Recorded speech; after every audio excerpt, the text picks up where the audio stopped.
আসসালামু আলাইকুম বন্ধুরা, আমাদের কাছে যখনই কোনো কিছু আসে তখন তার সাথে একটা দায়িত্ব নিয়ে আসে।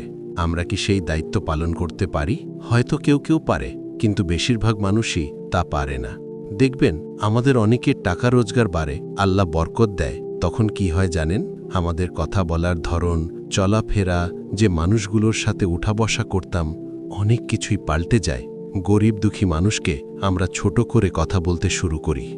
অথচ এখানে আমাদের দায়িত্ব ছিল গরিব দুঃখী মানুষের পাশে দাঁড়ানো, তাকে সাহায্য করা। সেটা না করে আমরা তাকে তুচ্ছ তাচ্ছিল্য করি।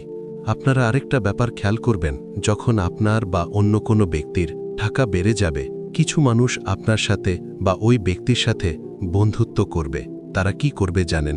আপনি হয়তো কোনো মানুষকে ছোট করে কথা বললেন বা কোনো ভুল কাজ করলেন, কিছুক্ষণ পর হয়তো আপনি বললেন, আমি কাজটা ভুল করে ফেলেছি, বা আমি মানুষটাকে বেশি কথা শুনিয়ে ফেলেছি। তখন তারা কি বলবে জানেন? আরে কি বলছো, তুমি যা করেছো বা ওকে যা বলেছো একদম ঠিক বলেছ, এইসব নিয়ে আবার টেনশন করে। বন্ধুরা, আল্লাহর কাছে আমরা দোয়া করি, আল্লাহ আমাদের রোজি রোজগারে তুমি বরকত দাও। আমাদের ধন সম্পদ যতই বেড়ে যাক, আমরা যেন গরিব দুঃখী মানুষের পাশে দাঁড়াতে পারি, তাদের সাহায্য করতে পারি। তার তৌফিক দান করো, আমিন। আমাদের এই ভিডিওটা ভালো লাগলে লাইক দিন, চ্যানেলটিকে সাবস্ক্রাইব করুন ও ফলো করুন ফেসবুক এবং ইনস্টাগ্রামে।